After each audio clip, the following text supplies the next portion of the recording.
숟가락 들고 나타난 문재인. 문재인 전 대통령이 퇴임 후 처음으로 언론 대담을 했습니다. 지난 10일 한겨레가 공개한 대담 내용에 많은 이들이 관심을 보였습니다. 대담 내용이나 시점 등을 보면 문재인은 이재명 대표를 저격하고 자기 세력이 권력을 쥐게 하는 게 목적이었던 듯합니다. 경쟁과 내부 총질을 구분하지 못하는가?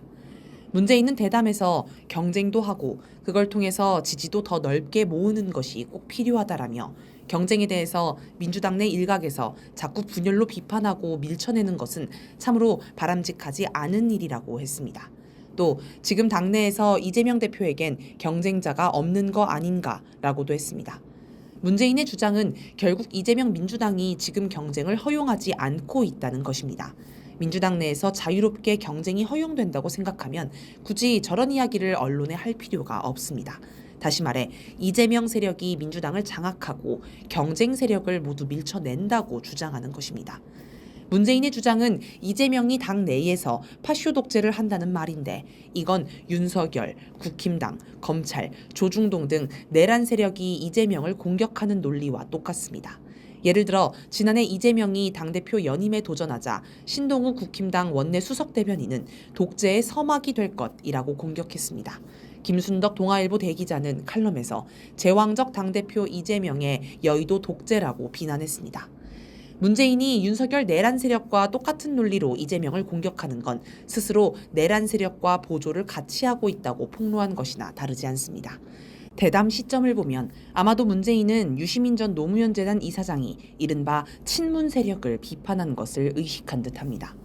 김경수 전 경남지사는 1월 29일 이재명을 겨냥해 칼끝이 우리 안의 다른 의견과 다양한 목소리를 향해서는 안 된다. 일극체제, 정당 사유화라는 아픈 이름을 버릴 수 있도록 당내 정치 문화를 지금부터라도 바꿔나가야 한다라고 지적했습니다. 임종석 전 대통령 비서실장은 1월 21일 이재명 대표 한 사람만 바라보며 당내 민주주의가 숨을 죽인 지금의 민주당은 과연 국민의 신뢰를 얻을 수 있는가라며 이재명이 민주당 내 독재를 한다고 비판했습니다. 또 2월 6일에는 이재명이 아니어도 정권 교체는 흔들림이 없어야 한다. 이재명이 국민 다수의 마음을 얻지 못한다면 이재명 자신을 재단에 바쳐서라도 반드시 정권 교체를 완수하겠다는 사직생의 각오를 가져달라라며 대선 주자 교체를 주장했습니다. 김부겸 전 총리는 1월 24일 계속 강공 일변도로 간 데 대한 국민적 피로감이 있는 것 같다라며 한덕수 총리가 여러 의혹도 사고 있지만 그래도 국정 운영의 한 축으로서는 역할을 하려고 했는데 민주당이 여유를 좀 가지고 대통령 권한대행한테 기회를 줬더라면 이라고 하여 이재명이 한덕수를 탄핵한 게 잘못이라고 비판했습니다. 김동연 경기도지사는 1월 28일 지금 일사불란하게 움직이는 게 중요한 게 아니라 다양한 목소리가 당내에서 나와야 한다라며 민주당 안에서 제대로 된 민주주의 역량을 갖추도록 해야 한다라고 해 마치 지금 이재명이 민주당 내에서 독재를 하는 것처럼 표현했습니다. 또 만약에 누군가가 대통령이 됐는데 과거의 윤석열 대통령이나 박근혜 대통령처럼 제대로 하지 못하는 대통령이 될 바에는 돼서 뭐 하겠는가라고 하여 이재명이 대통령이 돼도 윤석열이나 박근혜 수준이 될 수 있다고 우려했습니다. 고민정 의원은 2월 7일 지난 몇 년 동안 비판의 말을 하기만 하면 수박이라는 멸시와 조롱을 하는 현상이 끊이지 않고 벌어졌다라면서 입틀막 현상이 우리 당 안에서 이미 오래전부터 벌어진 일이라고 생각한다. 이 대표가 윤 대통령만큼 폭압적이거나 폭력적이진 않아서 다행이지만 그 현상은 크게 다르지 않다라며 이재명을 윤석열과 비교했습니다. 이처럼 갑자기 쏟아지는 친문 세력의 이재명 공격을 두고 유시민은 5일 대권을 노리는 사람들이 이재명은 안 된다고 계속 얘기하고 공격하면서 자기가 그 자리를 대처할 수 있다고 주장하지만 지금은 내란 세력의 준동을 철저히 끝까지 제압해야 하는 비상시국이라면서 그 조건에서는 우리가 평소에 쓰는 정치 문법으로 하면 다 망한다라고 했습니다. 그러면서 지금 막 튀어나온 사람들은 너무 전략을 잘못 짜고 망하는 길로 가는 것이라고 했습니다. 즉 내부 경쟁을 하는 것은 좋지만 내부 총질을 하는 식의 전략은 잘못이라는 것입니다. 문재인과 친문 세력은 경쟁과 내부 총질을 구분하지 않고 자기 유리할 대로 갖다 붙이고 있습니다. 2023년 국회에서 이재명 체포동의안 표결을 할 때 민주당 내 일부 의원들이 체포에 동의했습니다. 이것은 경쟁이 아니라 내부 총질입니다. 이재명을 제거하고 당권을 줄 욕심에 눈이 멀어 윤석열 검찰에 힘을 실어주고 내란 세력에 부하뇌동한 것입니다. 규탄받아 마땅한 행위입니다. 김경수는 집권 세력의 핵심적인 책임과 의무는 통합과 포용이라며 2022년 대선 이후 치러진 지방선거와 총선 과정에서 치욕스러워하며 당에서 멀어지거나 떠나신 분들이 많다. 진심으로 사과하고 기꺼이 돌아오실 수 있도록 해야 한다라고 했습니다. 통합을 위해 이재명이 이낙연 등에게 사과해야 한다는 것입니다. 경선에서 질 것 같으니 일찌감치 탈당해 신당을 차리거나 국힘당에 기어 들어간 자들에게 사과하면 당 통합이 된다? 황당한 얘기입니다. 임종석은 이재명 대표 혼자 모든 걸 다 잘할 수는 없다라며 최대한 연대하고 포용하고 통합해야 한다라고 했습니다. 그렇다면 지난 총선에서 임종석이 자기 지역구였던 중성동갑을 고집하느라 당을 뒤흔들고 조중동이 민주당 공천 파동이라며 대서특필하게 해 당에 먹칠한 것도 통합을 위한 것이었는지 묻고 싶습니다. 지난해 총선 때 많은 중진 의원들이 당의 험지 출마 요청을 받고 선당 후사를 결심했습니다. 중성동갑에서 내리 3선을 한 홍익표 당시 원내대표도 대표적 험지인 서초을로 자원해 갔습니다. 하지만 임종석은 민주당의 송파갑 출마 요청을 거절하고 중성동갑을 고집했습니다.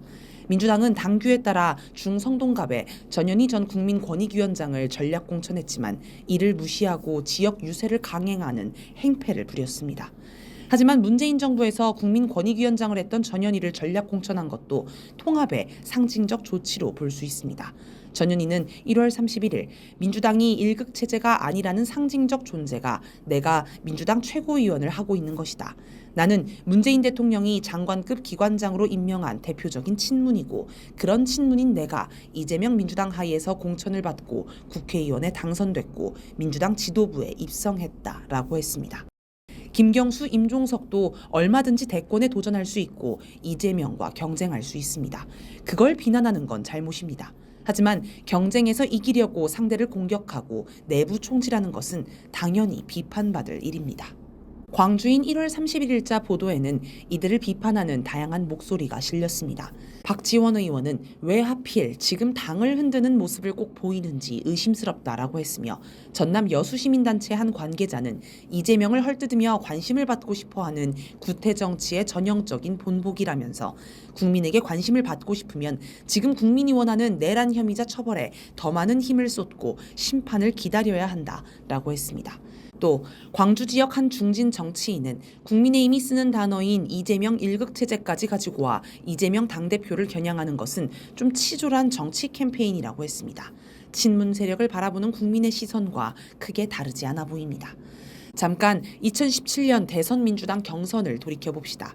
문재인이 57.0%로 압승하고 안희정 당시 충남도지사와 이재명이 2위 다툼을 해 각각 21.5%, 21.2%로 박빙 승부를 펼쳤습니다. 당시 이재명은 경쟁이 아닌 공격을 했습니다. 없는 말을 지어내거나 인신공격을 한 것은 아니었지만 경선 기간 내내 마치 적을 대하듯 공격적인 어투로 문재인을 몰아세웠습니다. 그래서 문재인 지지자들은 물론이고 중립적인 당원들까지 등을 돌리게 했습니다. 시간이 흘러 2022년 대선 당시 이재명은 2017년 경선 지지율에 취해 살짝 마음이 흔들렸다. 과도하게 문재인 후보님을 비판했다. 두고두고 마음의 빚이었다. 라며 친문 지지자에게 사과했습니다. 어느 정도 지지율이 나오자 혹시 대선 후보가 될 수도 있겠다 싶어서 과도하게 선두주자를 공격했다는 것입니다. 지금 김경수, 임종석이 이걸 그대로 재현하고 있습니다. 경쟁과 내부 총질을 구분 못하고 내부 총질을 경쟁이라 우기는 것은 지능이 매우 낮거나 진실을 호도하는 교활한 행위입니다. 이재명이 국회 담을 넘을 때 문재인은 무엇을 했나? 문재인은 민주당의 다음 과제는 기필코 조기 대선에서 정권을 되찾아 오는 거라면서 그게 지금 민주당에 주어진 하나의 역사적 책무라고 생각한다고 했습니다. 김경수, 임종석도 차기 대선에서 민주당이 집권해야 한다고 주장합니다. 만약 이들이 진심으로 민주당 집권을 위해 충언, 고언을 하는 것이라면 지금과는 태도가 달라야 합니다. 이재명은 12.3 내란 당시 윤석열의 계엄을 막기 위해 목숨을 걸고 싸웠습니다. 계엄군이 지키는 국회 담을 넘으며 유튜브 생중계를 통해 국회로 모여달라고 국민께 호소했습니다. 그리고 국회에서 계엄 해제 요구 결의안을 통과시키고 윤석열을 탄핵하기까지 민주당을 지휘했습니다. 그러면 문재인은 과연 무엇을 했습니까? 문재인은 전임 대통령으로서 곧바로 서울로 빨리 가야 할 것 같고 가서 민주당 국회의원들과 함께 행동하거나 긴급하게 외신 기자회견이라도 해야겠다. 하다못해 무슨 농성이라도 해야 하는 건가 이런 고민을 했어요 라고 밝혔습니다. 그러나 고민만 하고 말았습니다. 아무것도 하지 않았습니다. 계엄 당일에야 국회가 신속하게 계엄을 해제시켜서 그랬다 쳐도 그 이후에 윤석열 탄핵까지는 뭐라도 할 수 있지 않았을까요? 전직 대통령은 아무 권한도 없는 민간인인데 뭘 할 수 있냐고 반박할 수도 있을 것입니다. 하지만 국회 앞에서 계엄군과 싸우고 탄핵 때까지 국회를 지키며 밤을 새운 국민들도 모두 아무 권한이 없는 민간인이었습니다. 어린 학생부터 노인까지 각계각층이 계엄 철폐와 윤석열 탄핵을 위해 힘을 모았습니다. 75세의 도올 김용옥 선생도 민간인이었지만 유튜브 방송으로 윤석열을 강력히 비판하고 촛불 집회에 참석했습니다. 문재인도 12.3 내란 직후부터 방송에 나오거나 유튜브 방송을 하거나 집회에 참석하거나 했으면 어땠을까요? 상당한 영향력이 있었을 것이며 국민이 이를 모두 기억할 것입니다. 민주당 집권에도 도움이 되었을 것입니다. 하지만 문재인은 어떤 것도 하지 않고 그저 고민만 했다고 합니다. 우리 국민은 모든 것을 지켜보고 있습니다. 은박지 담요를 뒤집어 쓰고 눈보라를 맞아가며 며칠 밤을 새워 싸우면서 윤석열을 구속했더니 이제 와서 숟가락 들고 나타나 밥상 앞에 앉는 이가 누구인지 다 압니다. 또 문재인은 윤석열을 검찰총장으로 임명할 당시 4명의 후보 가운데 윤석열이 유일하게 검찰개혁을 지지했다면서 윤석열에게 속았다. 검찰총장 임명을 후회한다고 했습니다. 문재인도 속았지만 그때는 국민도 윤석열을 지지했고 또 국힘당은 윤석열을 반대했습니다. 문제는 그 이후입니다. 검찰총장이 된 후 윤석열은 검찰개혁을 가로막으며 문재인 정부를 뒤흔들었습니다. 추미애 장관과 전면전을 펼치기도 했습니다. 추미애는 윤석열의 난동을 멈추게 하기 위해 2020년 12월 16일 정직 2개월 징계를 했습니다. 이에 윤석열이 법원에 효력 정지를 신청해 일시적으로 효력이 정지됐습니다. 그러자 문재인이 2021년 1월 18일 기자회견에서 윤석열은 문재인 정부의 검찰총장이라며 윤석열을 감싸고 돌았습니다. 그 후 2021년 10월 14일 법원은 추미애의 징계가 정당했고 오히려 면직 같은 중징계도 가능했다고 판결했습니다. 만약 당시 문재인이 추미애에게 힘을 실어 윤석열을 파면했다면 윤석열이 아닌 이재명이 대통령에 당선됐을 가능성이 높아졌을 것입니다. 그러나 추미애가 2023년 6월 30일 유튜브 채널 오마이TV에 출연해 밝힌 바에 따르면 당시 문재인은 윤석열 편을 들어 추미애에게 법무부 장관직에서 물러나라고 했다고 합니다. 이유는 당에서 요구한다. 재보궐선거를 치러야 하니 검찰 이슈가 퇴장해야 한다라는 것이었습니다.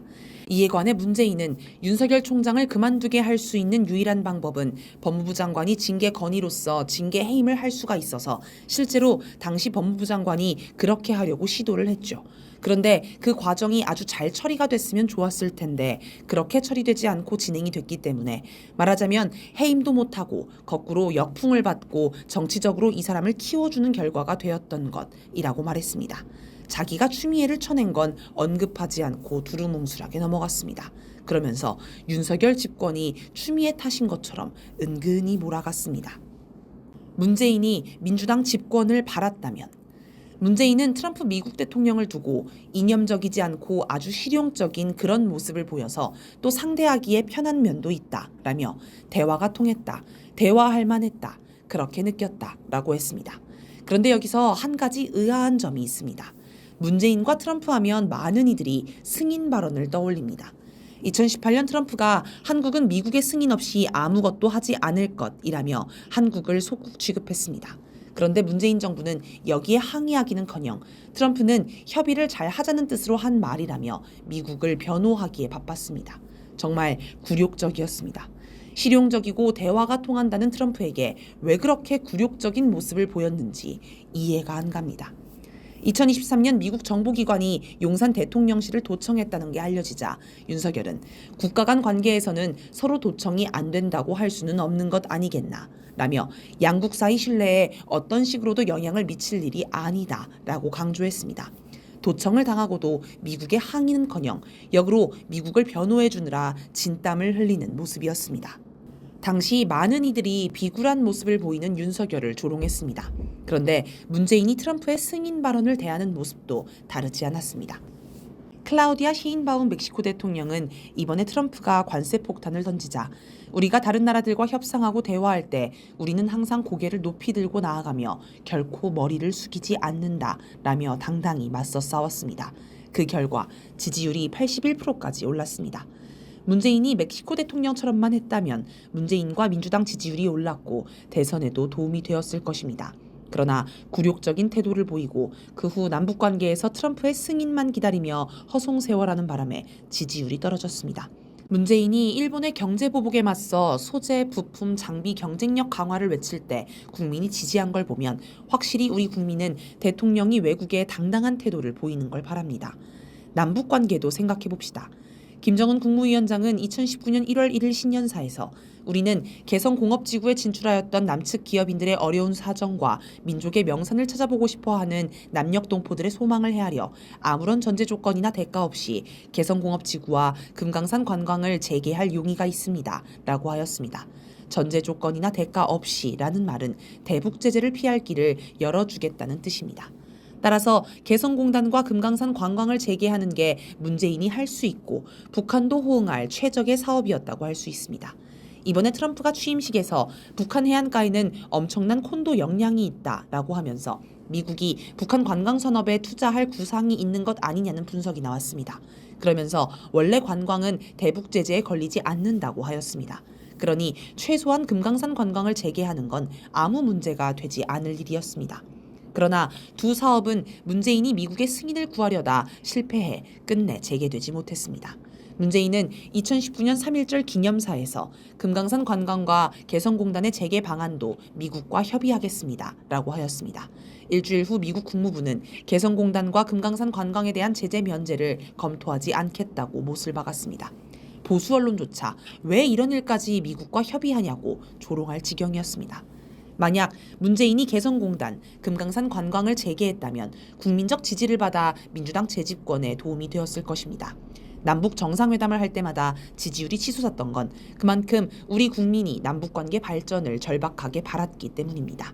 그러나 문재인이 답답한 고구만 행보만 보이면서 국민은 속이 터졌습니다. 박근혜를 탄핵해도 바뀌는 게 없다고 여기는 것도 무리가 아니었습니다. 문재인에게서 윤석열이 비쳐 보이는 게 이것만이 아닙니다. 윤석열은 집권하자마자 전 정권 탄압에 나섰습니다. 특히 서해 공무원 월북 사건, 탈북 살인마 북송 사건 등을 물고 늘어지면서 문재인 정부의 국방, 안보 인사들을 속속 구속했습니다. 그런데 문재인은 이를 두고 아무런 반응도 보이지 않았습니다. 그러다 서훈 전 청와대 국가안보실장에 대한 구속영장이 청구되자 그제야 입장이 나왔습니다. 민주당 내에서는 진작 입장이 나왔으면 사태가 이렇게 커지지는 않았을 것이라는 불만이 나왔습니다. 마치 윤석열이 부하들에게 12.3 내란의 책임을 떠넘기는 것과 똑같습니다. 처음부터 문재인이 윤석열의 무도함을 규탄하고 적극적으로 싸웠으면 윤석열 탄핵에도 도움이 되고 이게 민주당 재집권에도 도움이 되었을 것입니다. 아무리 봐도 문재인은 민주당 집권에는 관심이 없고 오로지 친문 세력의 기득권 수호에만 관심이 있어 보입니다. 좌파 세력을 키워 차기 정권에 개입할 생각만 있는 듯합니다. 이것이 아니라면 문재인의 행보를 이해할 수 없습니다. 이렇게 놓고 보면 추미애 윤석열 싸움에서 윤석열을 문재인 정부의 검찰총장이라고 한 표현도 자기만 생각하고 좌파만 생각하는 모습의 반영입니다. 촛불 정부가 아닌 문재인 정부라고 한 것은 자기 정부라는 생각이 있었기 때문일 것입니다. 이러니 촛불 정부를 표방하면서도 촛불을 끄려는 윤석열을 제어하고 응징하겠다는 마음이 없었던 것입니다. 문재인은 퇴임 후 경남 양산시 평산마을 사저에서 지냈습니다. 그런데 극우 단체들이 마을에서 시위하며 소음과 욕설로 문재인을 괴롭혔습니다. 문제는 이게 집시법에 저촉되지 않아 처벌할 수 없다는 점이었습니다. 그러자 문재인 측은 공권력은 왜 무기력해야만 하는지 의문이라며 이와 같은 반이성적 행위를 원천적으로 규제할 방안은 무엇인지에 대해 실천적 논의가 이루어지길 바란다라고 해 어떻게 해서든 시위를 막아달라고 했습니다. 그런데 사저 앞 시위보다 훨씬 큰 규모의 극우 시위가 문재인 임기 내내 광화문과 서울시청 일대에서 열렸습니다. 이 때문에 주말만 되면 시민들이 큰 고통을 겪었고 정부가 나서서 이 문제를 해결해 주기 바랐습니다. 하지만 문재인은 자기가 직접 피해를 보지 않아서인지 이 문제에 신경도 안 쓰다가 퇴임 후 자기가 당하니 그제야 법을 바꿔서라도 해결해 달라고 한 것입니다. 남이 당할 때는 모른 척하다가 자기가 당하면 발끈하는 내로남불 태도는 문재인과 친문 세력에게서 쉽게 찾아볼 수 있습니다. 2017년 대선 경선 때 문재인 열성 지지자들이 문재인을 비판하는 정치인을 비방하는 댓글로 게시판을 도배하고 악담을 담은 문자 폭탄을 던져 논란이 된 적이 있습니다. 문재인이 직접 나서서 자제를 부탁해야 하지 않느냐는 지적에 문재인은 그런 일들은 치열하게 경쟁하다 보면 있을 수 있는 일들이다. 우리 경쟁을 더 이렇게 흥미롭게 만들어주는 양념 같은 것이었다고 생각한다 라고 말해 논란을 키웠습니다. 양념 발언에 비판이 쏟아지자 부랴부랴 다음날 유감을 표하기는 했지만 그 뒤로도 열성 지지자의 과도한 공격은 사라지지 않았습니다. 문재인이 자제를 시키지 않았기 때문입니다. 임종석은 지난 9일 친문 세력이 인격적 공격을 당한다며 이재명을 향해 말로만 하지 말고 생각이 다른 사람들이 민주당의 주인의식을 가질 수 있도록 리더십을 발휘해주기 바란다 라고 했습니다. 이재명이 나서서 친문 세력을 공격하지 말고 친명 세력도 자제시키라는 것입니다. 그런데 문재인 표현을 빌리자면 이재명 지지자들이 경쟁 세력인 친문 인사들을 비난하는 것도 양념 같은 것이니 뭐라 할 게 아닙니다. 문재인은 되고 이재명은 안 되는 건가요? 그때는 괜찮고 지금은 문제인 건가요? 자기가 당권을 쥐고 있을 때는 되고 당권이 없으면 안 되는 건가요? 이런 문제가 발생하는 근본에는 국민 대중의 요구를 주권자의 요구로 보지 않고 양념으로 생각하는 데 있습니다. 대중 중심이 아니라 자기 중심인 것입니다. 밥상에 숟가락 얹으려는 속셈. 김경수, 임종석, 김동연, 김부겸, 고민정 등 친문 세력이 마치 약속이라도 한 듯 일제히 이재명 민주당을 공격하면서 민주당 내 논란과 갈등이 커지자 문재인이 등장했습니다. 친문 세력이 자행한 이재명 민주당 공격의 배후가 문재인임이 드러난 것입니다. 눈보라 속에서 다들 고생하며 밥을 지을 때는 방 안에서 구경만 하다가 밥이 익는 게 눈에 보이는지 이제야 나와서 숟가락 들고 퍼먹기만 하려는 속셈이 너무 빤히 들여다 보입니다. 빨리 밥상에 숟가락을 얹지 않으면 밥을 못 먹을 것 같은지 마음이 급해 보입니다. 문재인은 윤석열 정부를 탄생시켰다는 것에 대해서 우리 정부 사람들은 물론 내가 제일 큰 책임이 있을 테고 그에 대해서 우리가 자유롭지 못하다고 생각한다 라고 했습니다. 이 말이 진심이면 입을 닫고 있든지 아니면 국민들의 투쟁에 동참해야 할 것입니다.